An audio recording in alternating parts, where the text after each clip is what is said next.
Praised for her very personal creative power and her amazing coloratura skills, soprano Dorothea Hayley has been soloist with the Vancouver Symphony Orchestra, the Burgos Symphony, the Allegra Chamber Orchestra, the Turning Point Ensemble, and Capriccio Basel.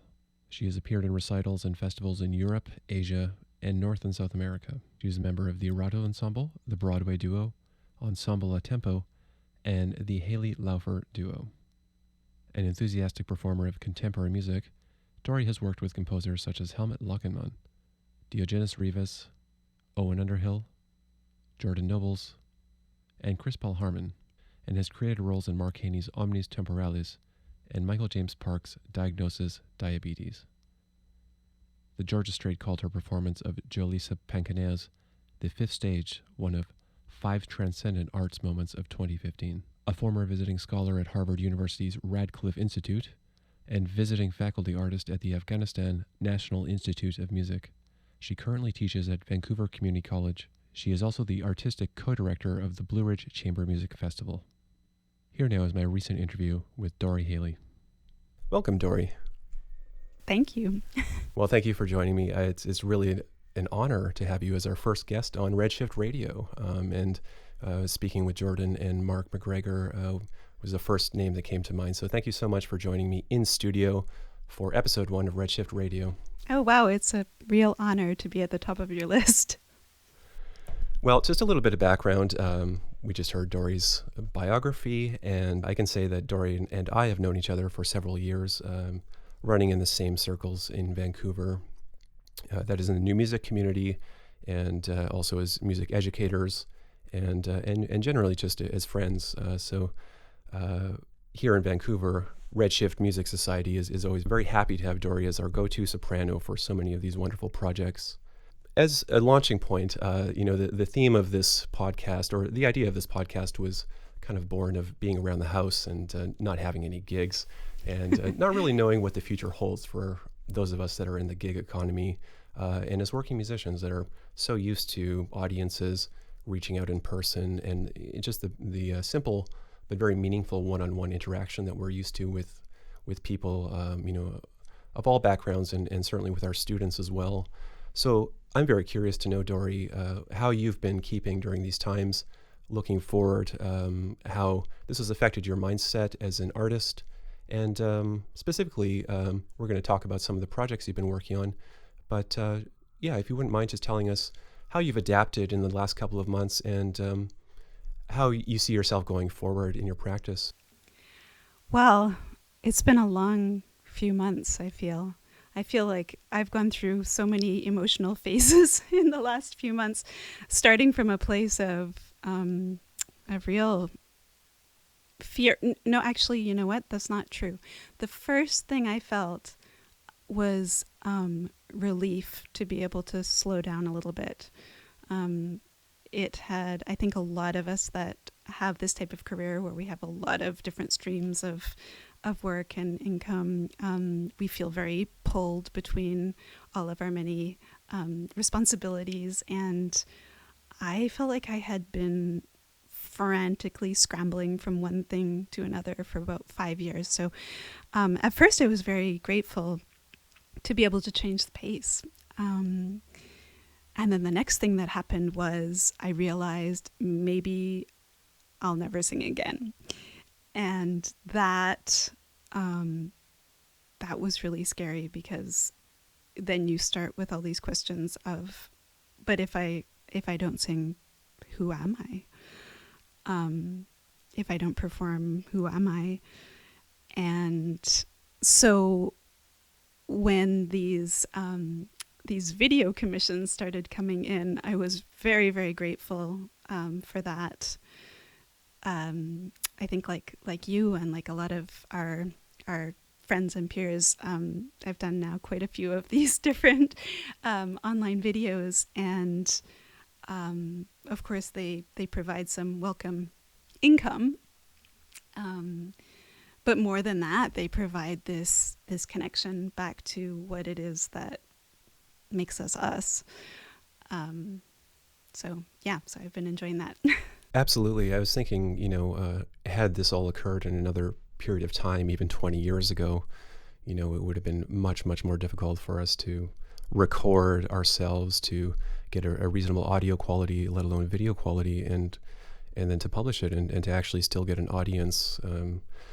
For myself as well, it had very similar kind of thoughts and ups and downs with everything that was going on, especially at first.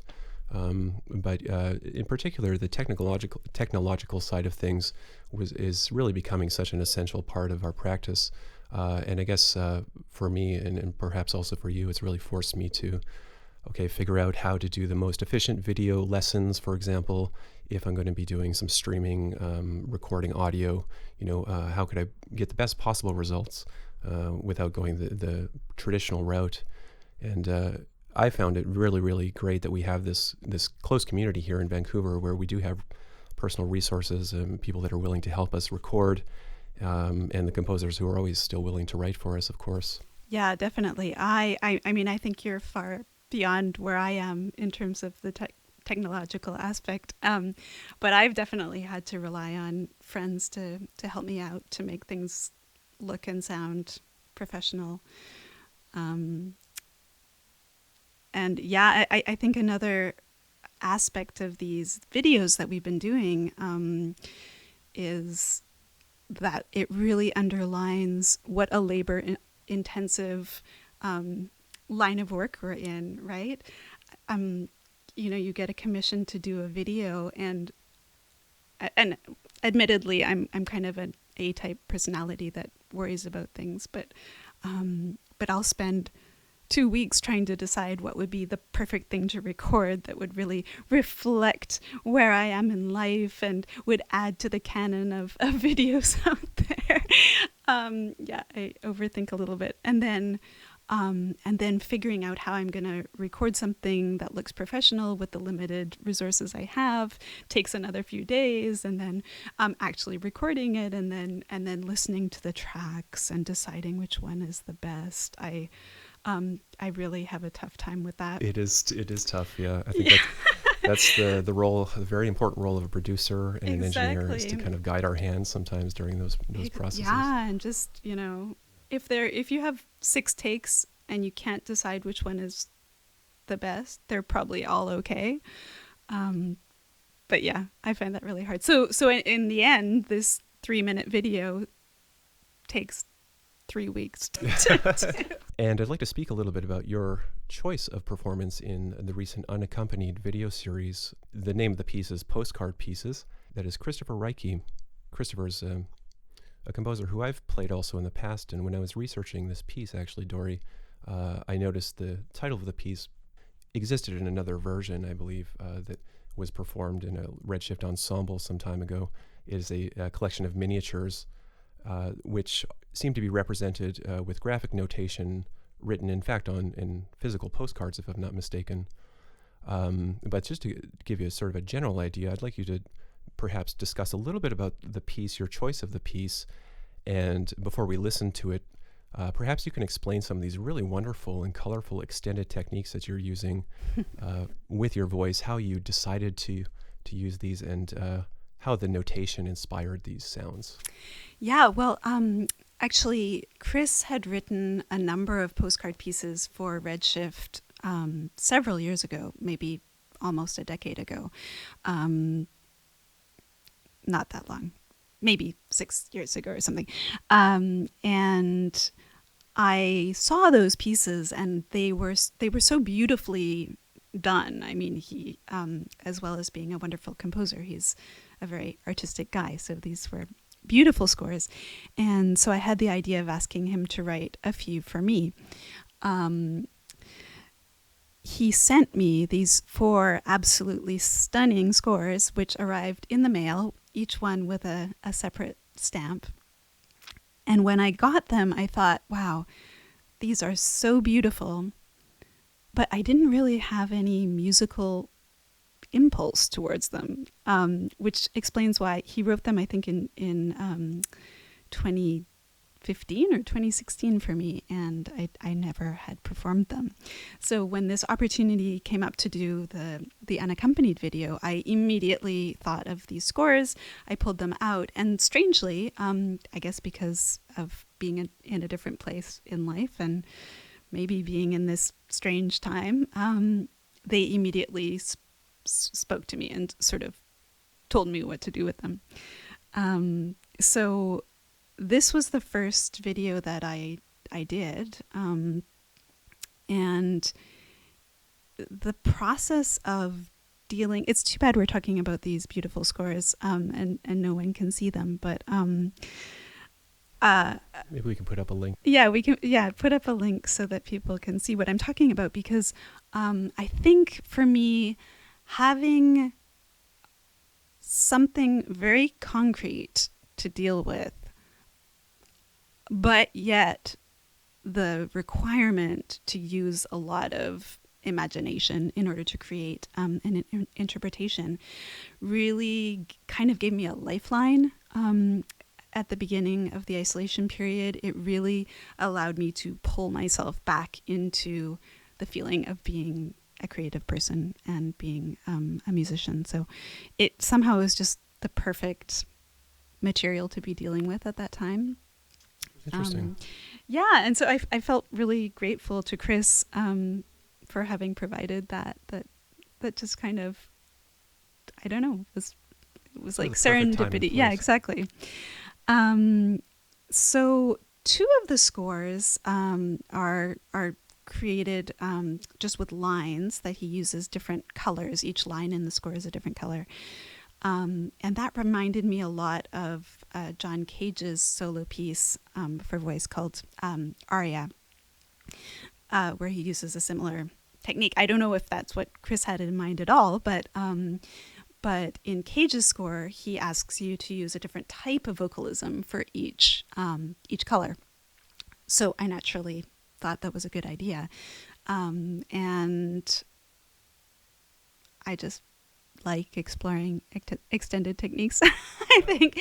And it seemed, I think I felt in this kind of weird, vulnerable, kind of unreal mood.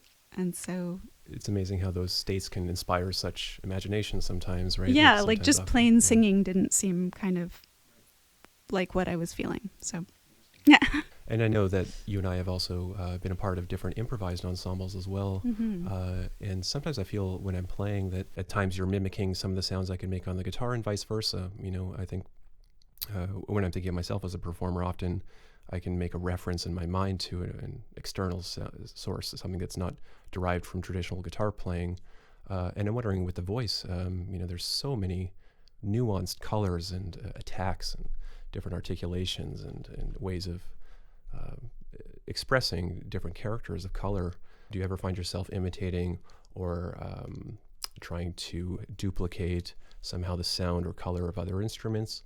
Or do you find yourself inspired by the sounds of the natural world, for example? Or do they just sort of pop into your head and they just come out as they are?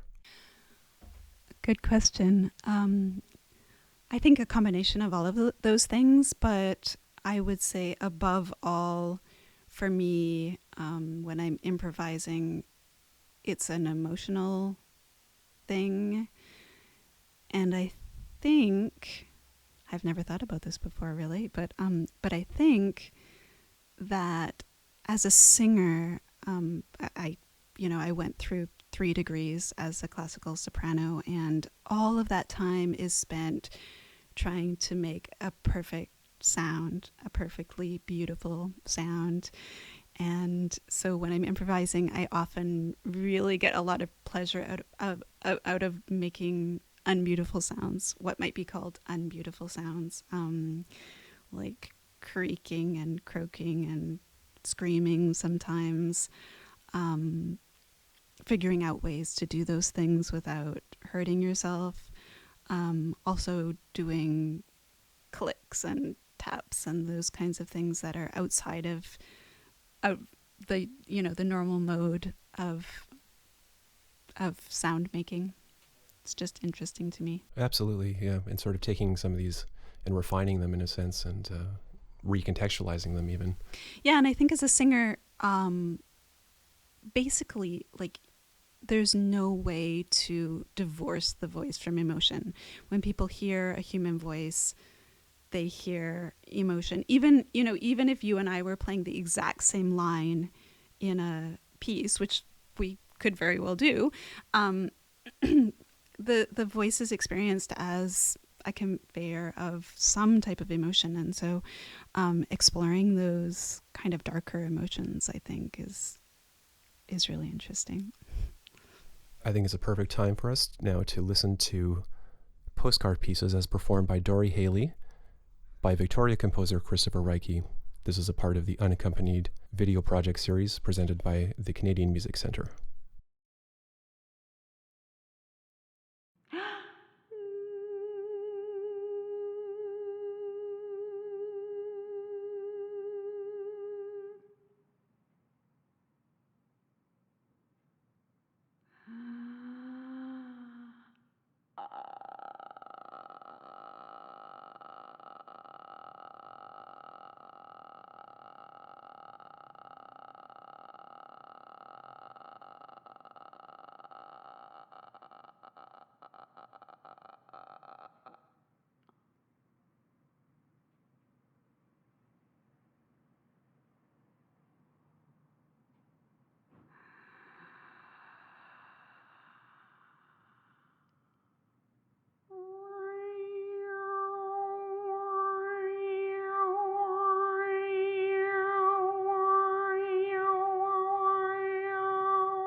If I do not respond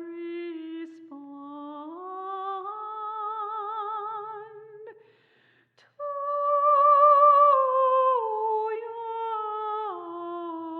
your text message, it is because my cell phone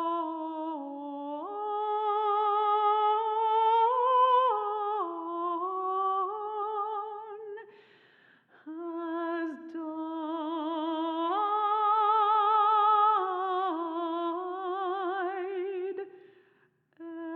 LOL. Smiley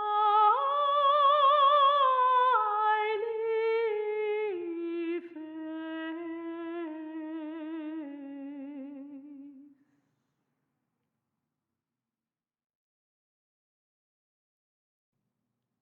Woo!